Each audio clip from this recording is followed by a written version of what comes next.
उसका नाम अभिनव था। उम्र लगभग 36 वर्ष। उसके चेहरे से हमेशा ही निडरता, साहस और बुद्धिमानी झलकती थी। औसत कद-काठ और गेहुआ रंग। मोटे फ्रेम का चश्मा लगाता था। वैसे तो उसके पास पूरी टीम थी, पर वो अकेला काम करना पसंद करता था। टीम बाकी ताम-झाम समेटने के लिए थी, पर अंतिम काम को अंजाम वो हमेशा अकेला ही दिया करता था। काम, उन्हें देखना और खोजना जो आम तौर पर नंगी आंखों से नहीं दिखाई देते। वो एक पैरानॉर्मल एक्सपर्ट कहलाता था। महंगे विदेशी उपकरणों की उसके पास कोई कमी न थी। 3 या 4 साथी भी थे उसके, पर उसे ज़्यादा भीड़ पसंद नहीं थी। वो उन सारे लोगों के लिए एक रोल मॉडल था जो उसी की तरह इन अजीबोगरीब चीज़ों की, रहस्यों की, भूत प्रेतों से जुड़े किस्सों की खोज में रहते थे। बात बात में उसके नाम का उदाहरण दिया जाता था। छोड़ यार, इसे तो अभिनव भी नहीं ढूंढ पाया था। या फिर भूत ढूंढ रहे हैं, अभिनव बनने चला है बड़ा।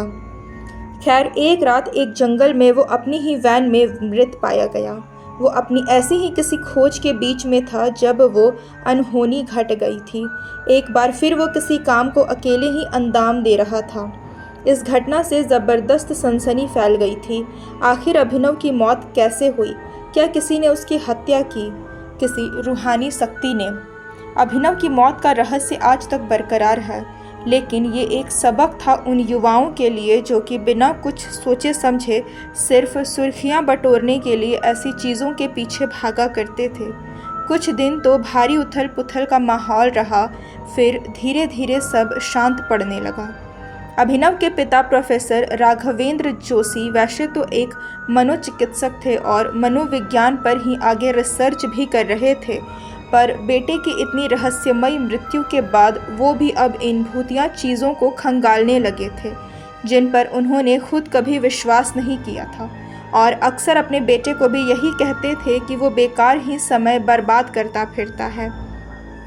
वो इन्हें तलाश करते और अधिकतर मामलों में उनका जोर यही साबित करने में रहता कि ऐसा कुछ होता ही नहीं है। आरुष भी अभिनव का बहुत बड़ा फ़ैन था। कई वीडियो भी उसने उसी की तर्ज पर बनाए थे, और अब उसकी मौत ने इस तरह का काम करने वालों को एक नया विषय दे डाला था कि अभिनव की मौत कैसे हुई। कई वीडियो तो यूट्यूब पर इसी विषय में देखे जा सकते थे कि अभिनव की मौत कैसे हुई। कोई कुछ जानता था तो नहीं, पर अटकलें लगा के सनसनी फैलाना भी एक कला है, और अधिकतर यूट्यूबर माहिर होते हैं इसमें। इसी सिलसिले में आरुष की मुलाकात कई बार अभिनव के पिता प्रोफेसर राघवेंद्र जोशी से हुई। शुरू में तो उन्होंने आदतन उसे नापसंद ही किया, जो कि वो वैसे उसके जैसे हर सनसनी के पीछे भागते युवाओं से करते थे, पर बाद में धीरे धीरे उनकी समझ में आने लगा कि वो बहुत ज़मीनी लड़का था। उसने कभी अपने किसी वीडियो में सस्ती लोकप्रियता हासिल करने वाली चीज़ें नहीं दिखाई। वो कुछ भी ढूंढता नहीं था, बस पहले से ही उपलब्ध जानकारियों के आधार पर सीधे सच्चे वीडियो बनाता था। पता ही नहीं चला कि वो कब आरुष को पसंद करने लगे और उनके बीच दोस्ती जैसा भी कुछ हो चुका था। आरुष अपने कई अनुभव उनसे बांटता था, चर्चा किया करता था। उन्हें भी आरुष से बातें करना पसंद था, इसलिए भी क्योंकि उन्हें लगता था कि उन्होंने अगर कभी अभिनव से भी बातें की होती तो शायद वो हादसा ना हुआ होता जो कि हुआ। फिलहाल आरुष जिन चीज़ों में उलझा हुआ था, वो खिड़की, उससे दिखने वाली वो रहस्यमयी लड़की, वो प्रेत, उन सब के बारे में वो प्रोफेसर राघवेंद्र को बता चुका था। प्रोफेसर ने ही उसे सलाह दी थी कि वो खिड़की अब दोबारा ना खोले। प्रोफेसर ने उसे वापस अपने शहर भी बुलाया था ताकि वो उनसे मिल सके, पर आरुष इतनी जल्दी अपने घर लौटना नहीं चाहता था। पर उसे बड़ी हैरानी हुई जब आज सुबह प्रोफेसर के ही फ़ोन से उसकी नींद खुली और प्रोफेसर ने बताया कि वो उससे मिलने आ रहे हैं। आरुष के लिए ये परेशान करने वाली बात थी कि वो खुद उससे मिलने आ रहे थे। क्या वो खिड़की या भूतनी इतने खतरनाक थे? फिलहाल वो अपने मामा की एक कार चलाता शहर के बाहरी हिस्से में स्थित एक शांत कैफ़े की तरफ बढ़ा जा रहा था। दोपहर हो चली थी। गाड़ी पार्क करके उसने कैफ़े में प्रवेश किया। कुछ देर इधर उधर देखने के बाद वो दिख गए। वो सबसे आखिरी टेबल पर थे। आरुष जल्दी से उनके पास पहुंचा और उनका अभिवादन किया। बैठो आरुष, कैसे हो?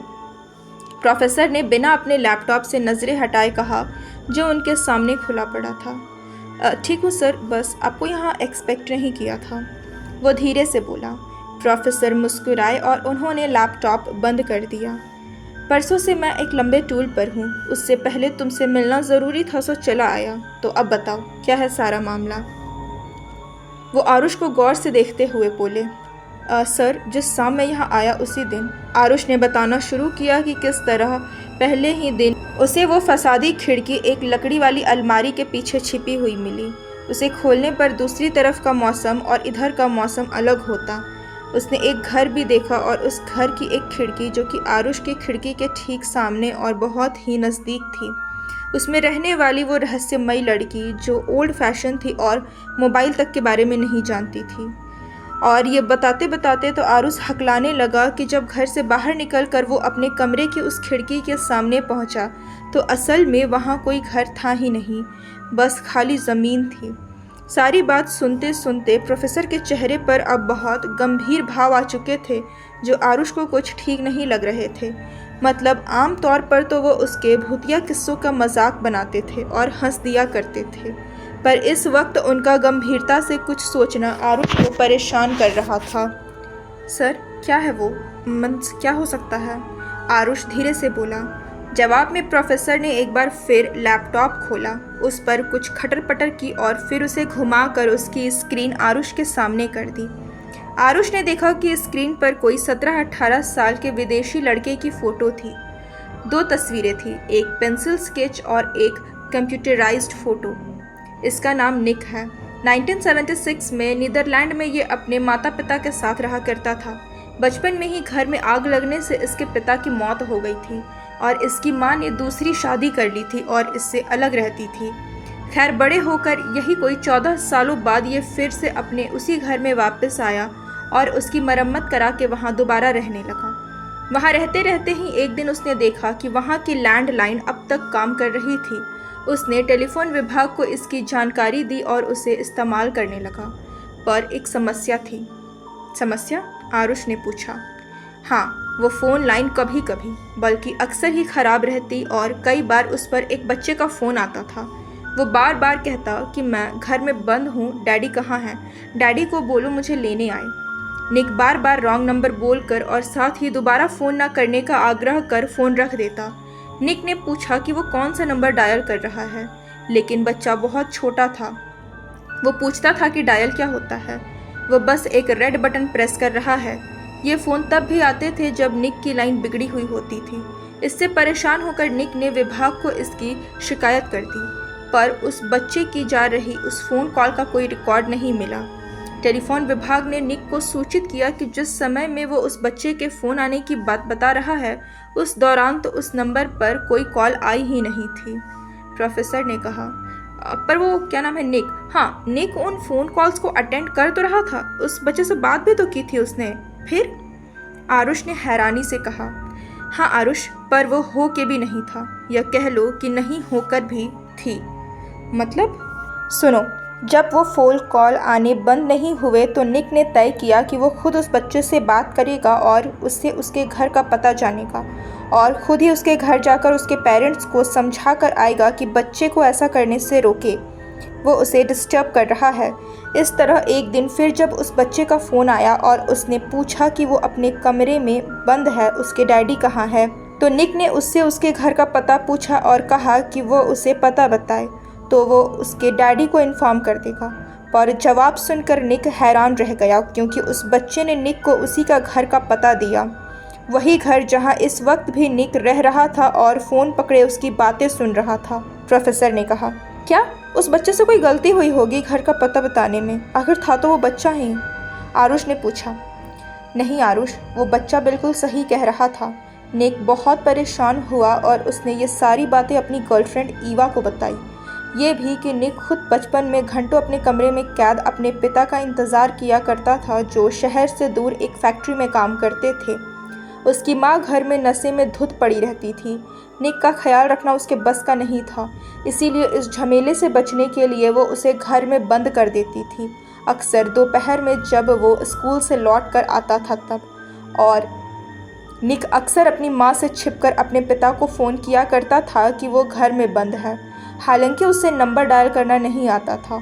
वो यूं ही फ़ोन पर इधर उधर खटर पटर करके खुद को तसल्ली देता था कि वो डैडी से बात कर रहा है। या कई बार किसी अनजान को फ़ोन लग भी जाता था तो वो उसे झिड़क कर फ़ोन रख देता। अधिकतर तो वो फ़ोन में लगा रेड बटन ही दबाया करता था, जो उसकी खुद की रिंगिंग चेक करने के लिए था। खैर, चकराए हुए निक ने जब उस बच्चे से उसके घर का पता, उसके पेरेंट्स की डिटेल और उसका अपना नाम पूछा, फिर तो कोई शक ही नहीं रह गया कि फ़ोन के दूसरे सिरे पर भी निक ही था। प्रोफेसर ने गंभीरता से कहा, क्या? आरुष ने यह सुनकर बुरी तरह चकरा गया। हाँ आरुष, वो युवा वर्तमान वाला निक अपने खुद के बचपन वाले रूप से ही बातें किया करता था। वो बच्चा भी निक ही था, बचपन वाला। ईवा को उसकी बातों पर यकीन नहीं था। एक बार जब वो निक के ही घर पर रुकी हुई थी, तभी उस बच्चे का दोबारा फ़ोन आया। निक ने ईवा को फ़ोन उठाने को कहा। ईवा ने भी वो सारी बातें सुनी और हैरान रह गई। But how can it be possible? Possible है आरुष, बिल्कुल पॉसिबल है, और इससे मिलता जुलता केस तो तुम्हारा भी है। मतलब? केस से आपका क्या मतलब है? आरुष को पता भी नहीं था कि वो कितनी ज़ोर ज़ोर से सांसें लेने लगा था। शांत हो जाओ आरुष, ऐसा होता है, इसमें कुछ भी घबराने वाली बात नहीं है, कम से कम अभी तक तो नहीं। हाँ, ये सारा मामला अजीब ज़रूर है। प्रोफेसर, वो कॉल आती कहाँ से थी? दूसरे डायमेंशन से, पर ऐसा रेयर ही होता है। डायमेंशन? मैं समझा नहीं। सुनो, हमारी ये जो दुनिया है ना, ये अकेली नहीं है। इसके बहुत से डायमेंशन हैं, बहुत सी स्ट्रीम हैं। आंखें जो देखती है, कान जो सुनते हैं, हम उसे ही सच और एकमात्र सच मान लेते हैं। पर सच, असल में सच बहुत ही वृहद और विचित्र होता है, मानवीय इंद्रियों से परे, हमारी सोच से परे। इसे हम बस अपने देखने, सुनने और जानने से नहीं आंक सकते। इस वक्त हमें ये जो दुनिया घेरे है ना, इसके अलावा भी कई और दुनियाओं का अस्तित्व भी ठीक इसी जगह पर संभव है। स्थान बिल्कुल यही, पर डायमेंशन इससे अलग। इसे इस तरह समझो कि इस वक्त हम यहाँ बैठे डिस्कशन कर रहे हैं ना, ठीक इसी वक्त, इसी समय, इसी जगह पर किसी और डायमेंशन की दुनिया में कुछ और घटित हो रहा होगा। कोई अलग ही दृश्य, अलग घटनाएं, पर जगह और समय यही। प्रोफेसर, मैं अभी नहीं समझा। ये तो टाइम का डिफरेंस था ना निक के केस में, आरुष बोला। मैं वही समझा रहा हूँ आरुष। देखो, निक बड़ा हो चुका है और अपने पुराने घर में रहने आया है, ये एक डायमेंशन हुआ। वो अभी भी बच्चा है और घर में बंद अपने पिता का इंतज़ार कर रहा है, ये एक दूसरा डायमेंशन हुआ। पर जगह वही थी, निक का शहर, उसका स्कूल। अब ऐसे और भी डायमेंशन संभव है, जिनमें से किसी में वो बूढ़ा हो चुका हो सकता है, तो किसी में वो मर भी चुका हो सकता है।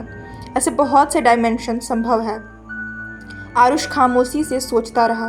प्रोफेसर आगे बोले, ये सारे बहुआयामी संसार एक दूसरे के समानांतर चलते रहते हैं, बिना एक दूसरे को प्रभावित किए।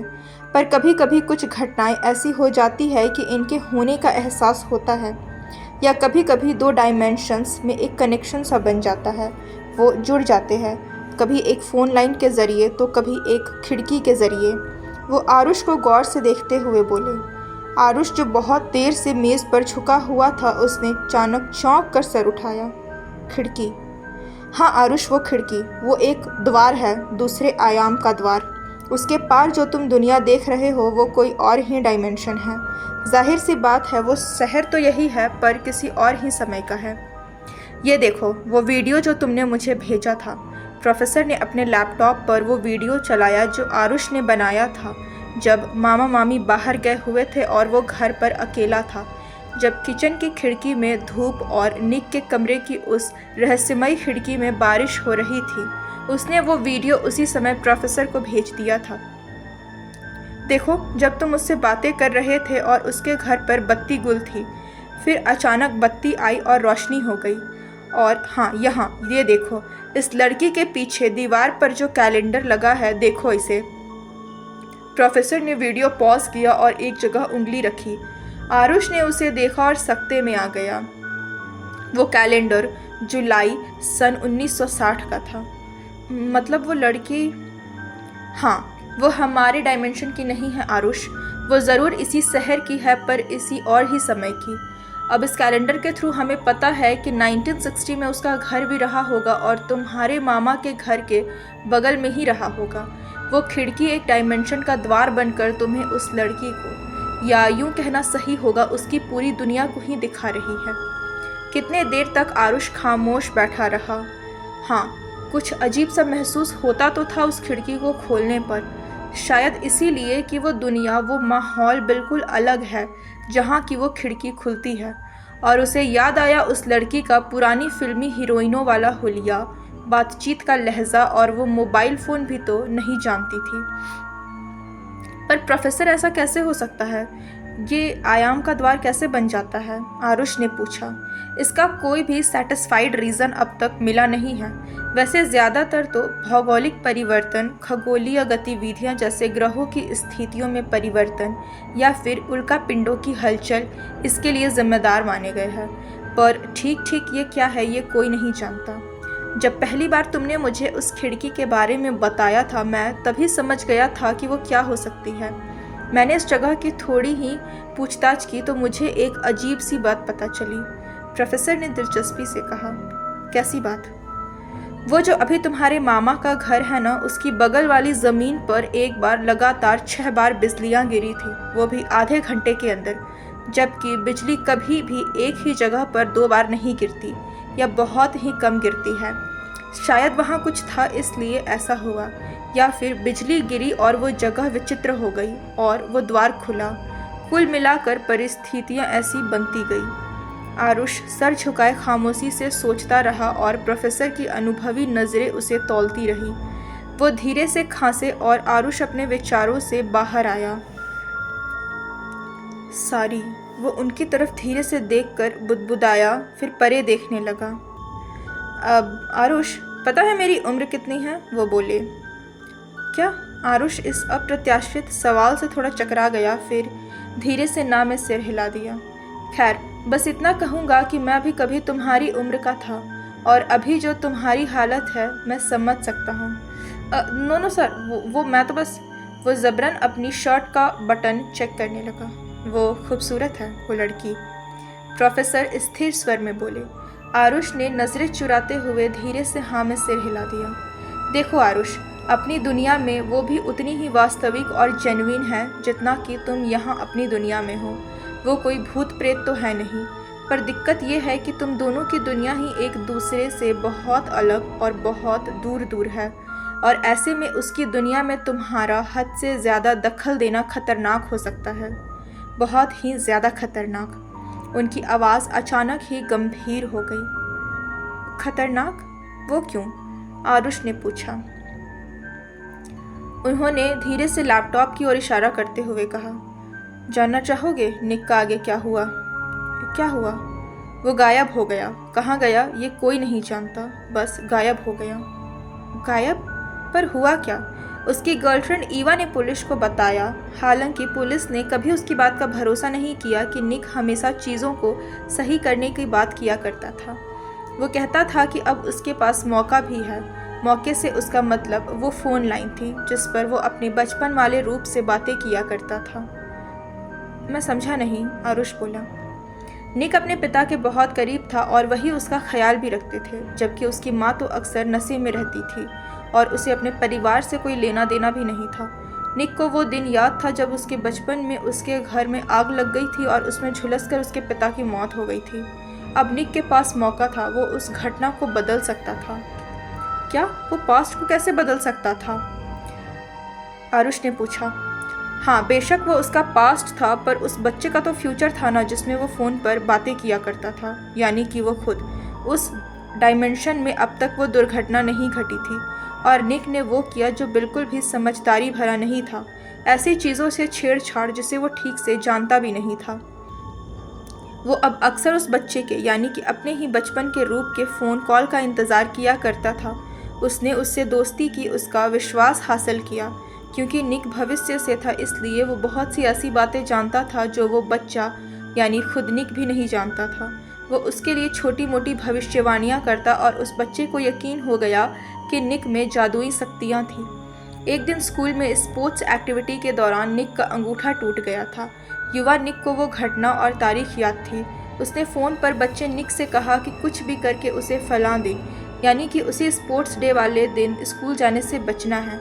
कुछ देर बाद निक ने देखा कि उसके बाएं पैर के अंगूठे पर एक गांठ सी थी जो उसके टूटकर दोबारा जुड़ने से बनी थी, लेकिन अब वो गायब थी। ओह, इसका मतलब तो उसने सच में पास्ट बदल दिया, मतलब उस बच्चे का फ्यूचर। अपना अंगूठा टूटने से बचा लिया उसने। ग्रेट, आरुष चमत्कृत सा बोला। हाँ आरुष, उसने ये तो बचा लिया, लेकिन ऐसा करके उसने अपने बचपन वाले उस रूप के भविष्य को एक दूसरी दिशा में मोड़ दिया था, जिसमें अब नई संभावनाएं थी, नई घटनाएं थी। वो घटनाएं जिससे कि युवा निक भी अनभिज्ञ था। प्रोफेसर बोले। उनकी आवाज़ में कुछ ऐसा था कि आरुष का दिल डूबने लगा। मतलब प्रोफेसर? उसने धीरे से पूछा। उस दिन जब उसने यानी युवा निक ने अपना अंगूठा टूटने से बचा लिया तो इसे अपनी भारी उपलब्धि मानते हुए वो ये सब अपनी गर्लफ्रेंड ईवा को बता रहा था और शेखिया बगाड़ रहा था। वो दोनों साथ ही लंच कर रहे थे जब उसकी गर्लफ्रेंड ज़ोर से चीखी और निक के चेहरे की तरफ इशारा करने लगी। निक भागता हुआ अपने कमरे में गया और जब शीशे में अपना चेहरा देखा तो उसके होश उड़ गए थे, यह देखकर कि अचानक ही उसके चेहरे पर नाक से लेकर गाल तक बहुत ही भद्दा और बड़ा सा ठीक हो चुके घाव का निशान था। वो अब बहुत ही बदसूरत लग रहा था। वो हलाकान हो रहा था यह सोच सोच कर कि जो घाव उसे कभी लगा ही नहीं, उसके ठीक होने का निशान भला उसके चेहरे पर कैसे आया। वो काफ़ी खूबसूरत था, देख ही रहे हो, पर इस घटना के बाद वो डिप्रेशन में रहने लगा। उसका चेहरा जो ख़राब हो चुका था, उसने घर से निकलना बंद कर दिया। वो इंतज़ार कर रहा था, पर इधर बीच बच्चे निक के भी फ़ोन नहीं आ रहे थे। काफ़ी दिन बीतने के बाद एक बार उसका फ़ोन आया। वो निक पर गुस्सा था। गुस्सा? लेकिन क्यों? आरुष ने पूछा। इस कहानी में आगे क्या हुआ जानने के लिए बने रहिए और चैनल को सब्सक्राइब करना ना भूलें। हर दिन 7 बजे नई नोटिफिकेशन अपडेट के लिए। कहानी पसंद आई तो वीडियो को लाइक करना ना भूलें और चैनल को ज़रूर सब्सक्राइब करें। Thank you.